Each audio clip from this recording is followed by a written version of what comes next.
Hello everyone, welcome to my YouTube channel. आप सभी को स्वागत है हमारे आज के इस वीडियो में। और इस वीडियो में हम लोग बात करने वाले हैं 3-4 इंपॉर्टेंट अपडेट्स जो पिछले 1 से 2 दिनों में आए हैं उसके बारे में। सबसे पहले तो बात करेंगे एएलपी एग्ज़ाम डेट के बारे में, क्योंकि अभी तक रेलवे ने एग्ज़ाम डेट के बारे में कुछ भी नहीं बताया है। तो सभी टीचर्स की कल रात को मीटिंग हुई है जूम मीटिंग पर। जो टीचर्स ने डिसाइड किया है वो है एक प्रोटेस्ट, उसके बारे में मैं इस वीडियो में आपको बताऊंगा। उसके अलावा यहाँ पर एएलपी के टेंडर के रिगार्डिंग जो अपडेट आ रहा है वो हम इस वीडियो में देखेंगे। साथ ही यहाँ पर ग्रुप डी की जो वैकेंसी है उसके रिगार्डिंग एक नोटिस आया है, वो नोटिस भी मैं इस वीडियो में डिस्कस करूंगा। छोटा सा वीडियो रहेगा, इंपॉर्टेंट है, बिना स्किप किए देखिए। और चैनल पर नए हो तो चैनल को सब्सक्राइब करें। फ्रेंड्स, आगे बढ़ने से पहले आपको बताना चाहूँगा, टेक्स्ट बुक की तरफ से आखिरी मौका सेल अभी चल रहा है, जिसका लाभ आप लोग 29 से लेकर 31 अगस्त रात 12 बजे तक ले सकते हैं। और लास्ट टाइम ये प्राइस ड्रॉप किया गया है, जिसमें आप लोग टेक्स्ट बुक का ईयरली पास प्रो मात्र 439 में ले सकते हैं। 1 सितंबर से इसका प्राइस 699 हो जाएगा, उसके बाद आपको चांस नहीं मिलेगा। मंथ एंड सेल में अभी आप इसको परचेज कर लीजिए। एसएससी, बैंकिंग, रेलवे, किसी भी एग्जाम की तैयारी करते हो तो यहाँ पर आपको previous year test, mock test, सारी कुछ चीज़ें मिल जाती हैं। 17+ लैंग्वेजेस में 20 लाख से ज़्यादा स्टूडेंट टेस्ट लगाते हैं। प्रॉपर एनालिसिस भी आपको मिलता है। जैसे अगर आप लोग एएलपी के लिए अगर तैयारी कर रहे हैं तो CBT 1, CBT 2 के सभी टेस्ट आपको यहाँ पर देखने को मिल जाते हैं। तो आखिरी मौका है, लिंक मैंने डिस्क्रिप्शन में दिया है। परचेज करते टाइम EG10 कोड का यूज़ कर लेना, आपको डिस्काउंट के साथ ये 439 में मिल जाएगा। तो सबसे पहले बात करते हैं एएलपी एग्ज़ाम डेट के बारे में। जैसा कि आपको पता है कि रेलवे ने ऑलरेडी जो एएलपी का एग्ज़ाम है उसको इतना ज़्यादा डिले कर दिया है। जनवरी में फॉर्म आए थे, अगस्त पूरा जा चुका है और अभी तक एग्ज़ाम डेट का आता पता नहीं है। तो सितंबर में अगर आपको एग्ज़ाम कराना है तो अब एक प्रोटेस्ट की आवश्यकता है। और इसी के रिगार्डिंग कल रात को जूम मीटिंग हुई। जितने टीचर्स हैं उन सभी ने मीटिंग में डिसाइड किया कि 6 सितंबर सुबह 11 बजे एक ट्विटर प्रोटेस्ट किया जाएगा। हैशटैग आपकी स्क्रीन पर है, RRB ALP exam date 2। RRB ALP capital है और बाकी आगे आप देख सकते हैं एग्ज़ाम का E कैपिटल है और डेट का D कैपिटल है और 2 का D कैपिटल है, बाकी स्मॉल है। ये आपको देख लेना है। 6 तारीख को ट्वीट करने हैं। अगर एग्ज़ाम डेट चाहिए तो ट्विटर प्रोटेस्ट तो करना ही पड़ेगा। लास्ट ईयर की तरह जो है हम लोगों ने NTPC ग्रुप डी के लिए जैसे प्रोटेस्ट किया था वैसे ही प्रोटेस्ट अभी करने होंगे, तभी एग्ज़ाम हो पाएगा। ठीक है, तो ये था हमारा पहला अपडेट। बात करते हैं दूसरे अपडेट के बारे में। ALP के टेंडर को लेकर काफ़ी लोग पूछ रहे हैं। तो यहाँ पर IREPS की ऑफिशियल वेबसाइट पर जब मैंने विजिट किया और यहाँ पर मैंने कस्टमाइज़ करके टेंडर को सर्च किया तो यहाँ पर 3 टेंडर निकल के आए। एक तो मुंबई वाला ये टेंडर कैंसिल दिखा रहा है, एक टेंडर यहाँ पर फाइनलाइज दिखा रहा है जो कि ये मुंबई वाला ही था।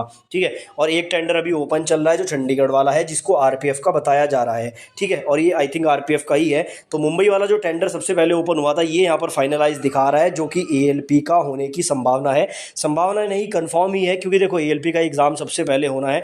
तो ये टेंडर यहाँ पर फाइनलाइज दिखा रहा है, इसका मतलब टेंडर फाइनलाइज हो चुका है। और अगर टेंडर फाइनलाइज हो चुका है तो एग्जाम डेट्स आने की संभावना है, लेकिन उसके लिए प्रोटेस्ट तो करना ही पड़ेगा। ठीक है, ये था हमारा दूसरा अपडेट।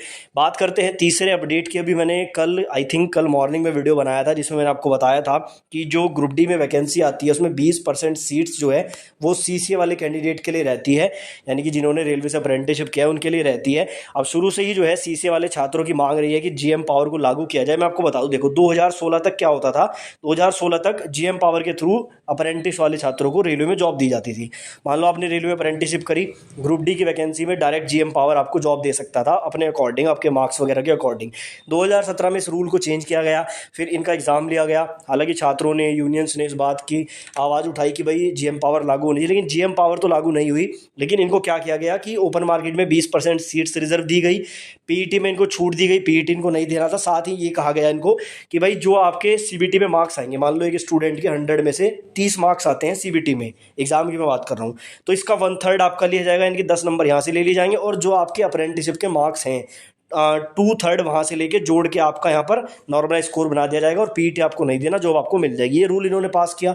उस रूल के अकॉर्डिंग ही 2019 में भर्ती हुई, लेकिन उसके बाद भी GM पावर की मांग हो रही थी और कई जोन से जो है कोर्ट केस भी हो रखा था। तो यहाँ पर जो है सेंट्रल एडमिनिस्ट्रेटिव ट्रिब्यूनल यानी कि CAT बेंगलोर में केस हो रखा था और अभी परसों की डेट में यहाँ पर जो है कोर्ट ने ये बोला कि अगर रेलवे चाहे, अगर कोई पोस्ट ऐसी है जिस पर बहुत ज़्यादा एम्प्लॉयज़ की आवश्यकता है और ओपन मार्केट की भर्ती वहाँ नहीं चल रही है और ट्रैक मेंटेनर की पोस्ट उन्होंने बोला था कि इस पोस्ट पे जीएम पावर के थ्रू आप जॉब दे सकते हो, ये यहाँ पर बेंगलोर ने बोला था। लेकिन एक नोटिस अभी सर्कुलेट हो रहा है और ये नोटिस मिनिस्ट्री ऑफ रेलवे ने एनएफआईआर को लिखा है, national federation of Indian railways, ठीक है, ये संस्था है जो रेलवे के एम्प्लॉयज़ के लिए काम करती है, इन्हें एक लेटर लिखा है और इन्होंने जो मांग की थी जीएम पावर की, उस मांग का इन्होंने खंडन करते हुए ये लिखा है कि भाई जो अप्रेंटिसशिप वाले स्टूडेंट है, ये सारे रूल्स वगैरह वही लिखे गए हैं कि 2016 में ये रूल था, 17 में ये था, और हमने पूरे जो मैटर है उसको एग्जामिन किया और बाद में यहाँ पर जो है हमने जो मॉडिफिकेशंस किए थे वो लागू रहेंगे, यानी कि एग्ज़ाम आपको देना होगा। जो रूल मैंने अभी आपको बताया कि आपको एग्ज़ाम देना है, 1/3 आपके सीबीटी के मार्क्स, 2/3 आपके जो आपके अप्रेंटिसशिप है उसके मार्क्स, फिर पीईटी में आपको रिलैक्सेशन, वही रूल आपका रहेगा। तो यहाँ पर ये लेटर इन्होंने जारी करके इस बात को क्लैरिफाई किया है। हालांकि अभी इसके लिए आंदोलन चलता रहेगा, आगे जो भी डिसीजन है देखा जाएगा। बाकी अभी भी अप्रेंटिसशिप वाले स्टूडेंट जो है वो दो गुट में बटे हुए हैं।